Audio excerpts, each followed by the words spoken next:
नमस्कार किसान भाइयों। इस वीडियो में हम बात करेंगे सोयाबीन के फसल में पोटास का उपयोग हमें कब करना चाहिए। इस विषय पर हम इस वीडियो में पूरी डिटेल के साथ में बात करेंगे। आप सभी जानते हैं कि पोटास हर एक फसल में उपयोग किया जाता है और पोटास के उपयोग करने के बाद हम हमारी फसल से अच्छी पैदावार ले सकते हैं।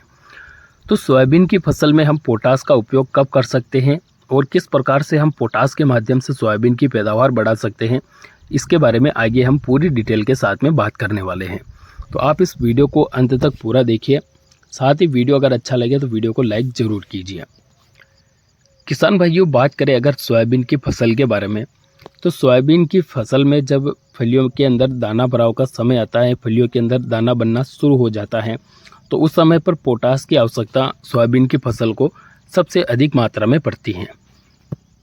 अब इस पोटास की पूर्ति के लिए हमें क्या करना चाहिए, कौन सा पोटास डालना चाहिए, इसके बारे में बात करें तो देखिए किसान भाइयों, सोयाबीन की फसल के अलावा जितनी भी फसलें होती हैं, चाहे फल वर्गीय फसलें हो, फूल वर्गीय हो या फिर कंद वर्गीय फसलें हो, जब उन फसलों में फल बनने का समय आता है उस समय पर पोटास सबसे अधिक मात्रा में पौधे को चाहिए होता है। अब इस समय पर सोयाबीन की फसल अपने आखिरी चरण में चल रही है। सोयाबीन फसल में फलियों के अंदर दाना बन रहा है, ऐसे में आपको उसमें पोटास की पूर्ति करनी पड़ेगी। अब पोटास की पूर्ति के लिए आप यहाँ पर दानेदार पोटास का उपयोग ना करें। बहुत सारे किसान भाई म्यूरेट ऑफ पोटास, जो दानेदार पोटास आता है, उसका उपयोग करते हैं। तो आप उसका उपयोग ना करें क्योंकि उसका रिजल्ट आपको नहीं मिलेगा और आपका खर्चा व्यर्थ में हो जाएगा। यहाँ पर पोटास की पूर्ति के लिए आप NPK 0050 का उपयोग करें। NPK 0050 वाटर सोल्यूबल खाद है, पानी में घुलनशील खाद है, जो मात्र 4 से 5 दिन के अंदर रिजल्ट दिखाता है। इसको आप स्प्रे के माध्यम से अपनी सोयाबीन की फसल को दे सकते हैं।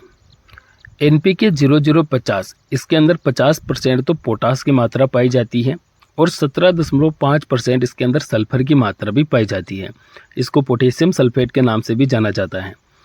अब आपकी फसल में अगर दाना बन रहा है तो आप NPK 0050 यानी कि पोटेशियम सल्फेट का उपयोग कर सकते हैं, जिससे आपकी फसल में पोटास की तो पूर्ति होगी ही होगी, साथ ही सल्फर की पूर्ति भी हो जाएगी, जिससे आपकी फसल की फलियों के अंदर जो दाना बन रहा है उसका आकार बढ़ेगा और उस दाने के अंतर्गत तेल की मात्रा और प्रोटीन की मात्रा बढ़ेगी, जिससे दाने का वजन बढ़ेगा और दाना मजबूत बनेगा। इस प्रकार से आप सोयाबीन की फसल में पोटास की पूर्ति कर सकते हैं। एक बार और फिर मैं आपको कहना चाहूँगा कि आपकी फसल में अगर दाना भराव का समय चल रहा है और आप पोटास का उपयोग करना चाहते हैं तो आप दानेदार पोटास का उपयोग ना करें और किसी भी प्रकार के खाद या फिर किसी भी प्रकार के टॉनिक का उपयोग ना करें। आप केवल और केवल NPK 0050 का उपयोग अपनी फसल में कर सकते हैं। इसका स्प्रे आप 1 किलोग्राम प्रति एकड़ की दर से स्प्रे कर सकते हैं। आप चाहें तो इसके साथ में जो बोरान 20% पाउडर आता है उसको आप ले सकते हैं 250 ग्राम प्रति एकड़ की दर से। इसके अलावा आपको कोई अन्य दवा या फिर अन्य टॉनिक डालने की आवश्यकता नहीं है। आप केवल NPK 0050 और बोरान का उपयोग फसल में दाना भराव के समय कर सकते हैं। इससे आपकी फसल की पैदावार में आपको बढ़ोतरी देखने को मिलेगी, क्योंकि इनका उपयोग करने के बाद फसल का जो दाना है वो मजबूत बनेगा, वजनदार बनेगा और दाना एक समान आपकी जो फलियां हैं उनमें भरेगा, तो पैदावार आपको अच्छी देखने को मिलेगी। तो आप NPK 0050 और बोरान का उपयोग कर सकते हैं। वीडियो अच्छा लगा तो वीडियो को लाइक करें और हमें फॉलो ज़रूर करें। धन्यवाद।